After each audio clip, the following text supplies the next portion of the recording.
Hi there, Llyn Hunter, L-L-Y-N-H-U-N-T-E-R, and today I'm just going to do a really quick post-it thing. You can tell I've already done the rough here.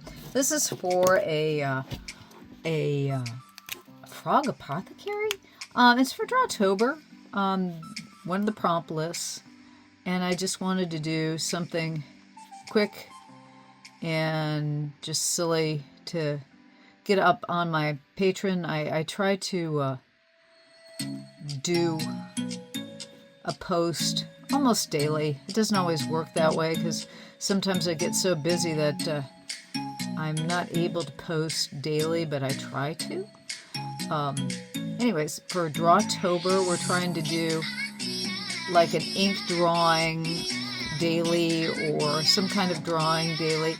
And Drawtober has all kinds of spooky themes, which are wonderful because this is October, which means it's a Halloween-y time of year.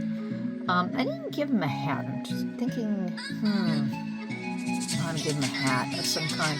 Let's give him a fez. I love fezzes. I'm gonna give him a fez.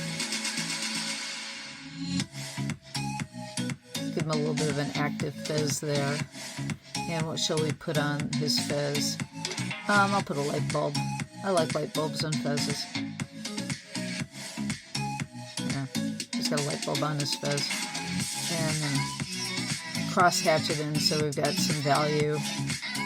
We have some, fezzes are usually dark red or maroon. So, and he's going to have his tongue sticking out. That's what this thing right here is his long tongue, because let's face it, frogs have got long tongues. And you'll note when I draw, I am rather sketchy the way I draw. I've always been a kind of line. When I'm doing something real precise, I'll do the, nice, straight, connected line. But, for the most part, when I'm not thinking, and I say I like to dance with a pen or a pencil. So I'm more dancing with my line and skipping around and connecting the lines pretty vaguely at first.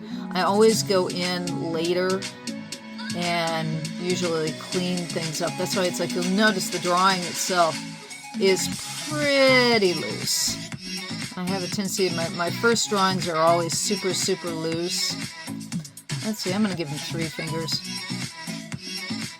Like, as I'm going, I can't remember how many fingers a frog has at this moment. And he's holding a bottle here. It's like, how many fingers does a frog have? I gotta go look it up. But I'm gonna give him 3. 3 fingers and a thumb. Probably has 5 now that I've done it that way. And I'm always, having to double look up, if animals have what exact numbers of fingers and toes. And I like to do them kind of, or semi-accurate. You don't have to, let's face it. These are cartoons, these are, silly drawings. Okay, and I'm going to, let's give him some kind of, let's give him a shirt. Let's give him a shirt and maybe a tie for the heck of it. It's like, why give a frog a tie? I have no idea. So today I'm going to give him a tie. And probably a vest. So he's got, and let's see here, he's holding a test tube in this hand. Like frogs have hands, and they have 4 limbs, and I don't know, does a frog have a paw? What is the exact term for a frog hand? So I'm going, okay, I haven't been into my biology in a while. I forgot about the test tube in there. There we go. And he's got, I'm going to have him have a cauldron of sorts in the foreground here. Elements in the foreground give you dimension, give you depth in a drawing. So if you throw, larger elements of any kind in the foreground, you're going to add depth to your illustration. Let's see here. So he's got a bit of a cauldron. I'll throw a handle on it. And when I draw it, see there was a line there, and I drew that, draw the handle over the line. when I go back in, I can always, you know, do circular lines around there, and all of a sudden, you know, where that line crossed, it doesn't look like there's a problem with that anymore. So it's always one of the things that you need to do with illustrations a lot of the times is learn how to make mistakes and then learn how to fix your mistakes. Because I'm always making mistakes. That comes with the territory. Okay, and then I want to put some kind of beaker here. Because he's supposed to be an apothecary of sorts. So what is an apothecary? They used to also call them chemists. Because what you're getting at an apothecary or at a chemist are chemicals. And that may be to change things in, you know, mercury into gold, or, you know, antacids for your stomach that's full of acid. Or deadly nightshade. You guys know what deadly nightshade is? Nightshade is basically a member of the tomato family. If you want a poison, you know, apothecaries are known for creating poisons. We'll give him a dish. Let's give him like a pestle. Water has a pestle. That's where you grind up stuff.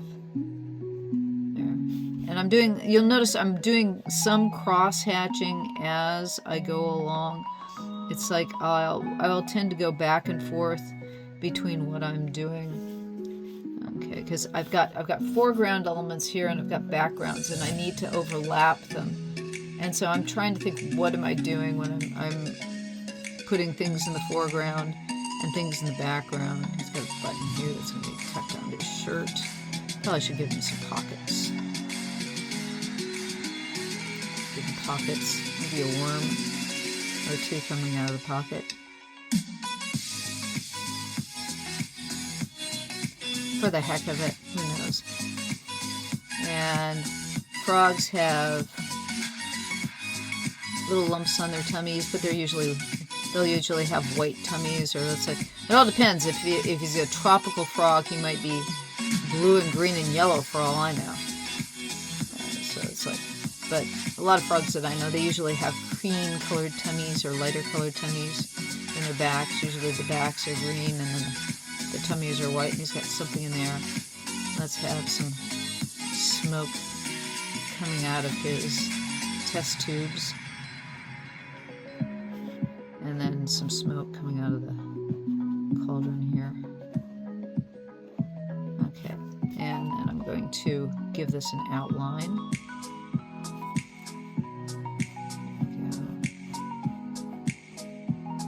Like I said, you know, if I was being really careful, I might not do the, how shall I say, brush-like lines. You know, it's like I'm doing linked lines, and nothing's precise here. I'm not really caring about being too accurate. I'm being messy.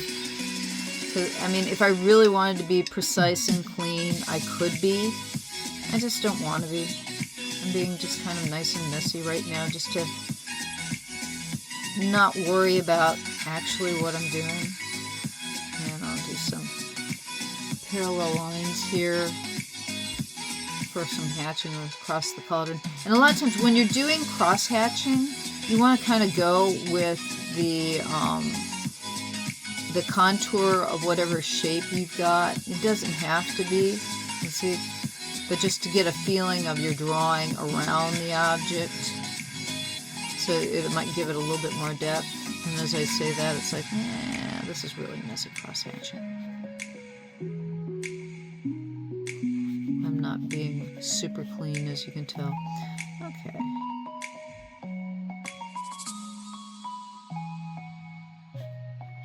And I want to do the inside of his mouth.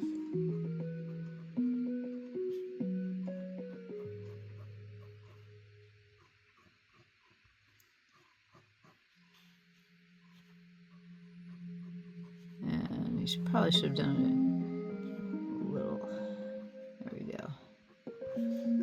Maybe more dark. Like there's where the tongue comes in. And like I said, I made a mistake because I was starting to do the cross hatching around the base of his tongue.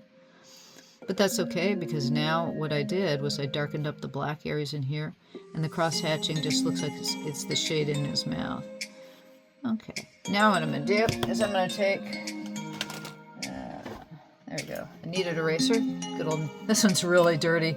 It's like, time to pull out another square of kneaded eraser. This one's about had it. I've been working on a commission project and did a lot of drawing, so it's like, okay, this piece of kneaded eraser has just about bit the big one.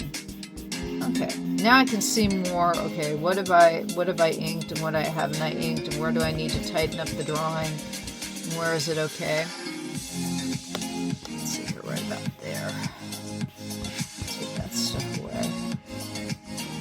Okay.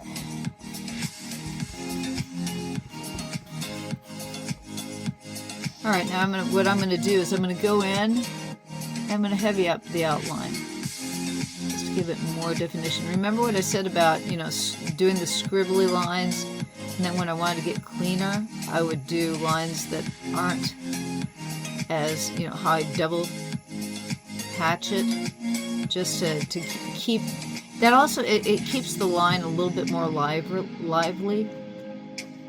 But this, right now, I want to really make sure that I'm starting to see the shape of my creature, or my little froggy here, and give him some more definition. So I'm heaving up the line, and I'm trying to make it a little bit more neat.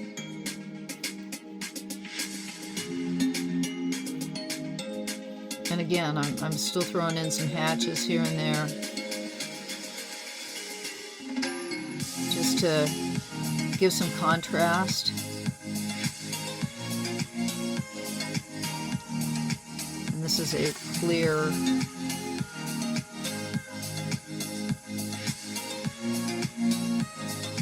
beaker. Okay, good. Gotta get this a little bit more. Like I said, make it a little bit more definite. But I'm keeping some of those skittery lines just to give a feeling of looseness as well. It doesn't have to all go tight. And sometimes if you clean things up too much, it really gets tight. It gets tight to the point where I won't be happy with it. There we go. And I think I want this to be a little bit darker in the front, so I'm just going to give it a straight up, down. And then what all this is doing is changing the color. You can see how the color has changed from, you know, that transparent yellow is now, it's got value, so it's pulling to the front. And I think I'll do the same thing with this one. Now let's see here. I'm going to do a little bit something different here. I'm going to give a little bit of texture in the background by giving the hatches that I'm putting in the background are different sizes. I'm going to do a squiggly hatch too right now. So it gives a little bit of like texture.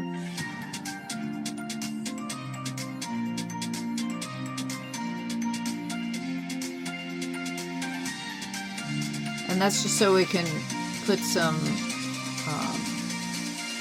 background in here.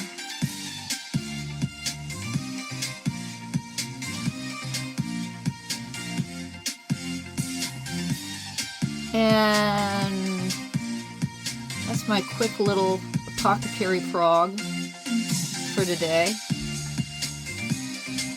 And let's see, working. It's like, have I left any place for? I'll put my name down here. NHUNTER 25. Always sign your work.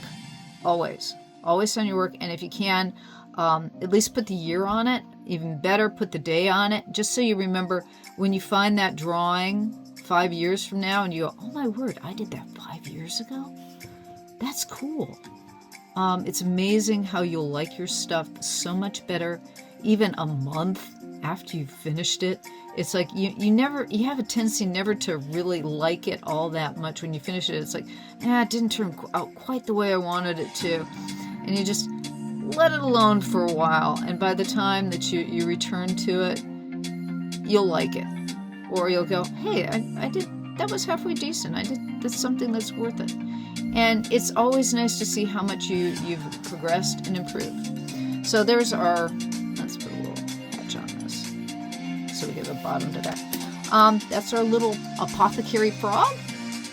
I hope you enjoyed this. Thanks for stopping by. Do your own apothecary frog. It's the week for it. Do a post-it. Something small like this. Notice how fast it took me to do that. Now, mind you, I've been doing this for a while. But again, I mean, this is not a perfect animal. It's not a perfect drawing. You know, it's just something for fun. And that's what I encourage you to do. Draw because you enjoy doing it. If you can make a living at it, hey, that's fantastic. But what's even better is you just find a way to enjoy what's in your head. Having that thing that's in your head come out on the page is always a delight. Thank you for stopping by. I really appreciate your time.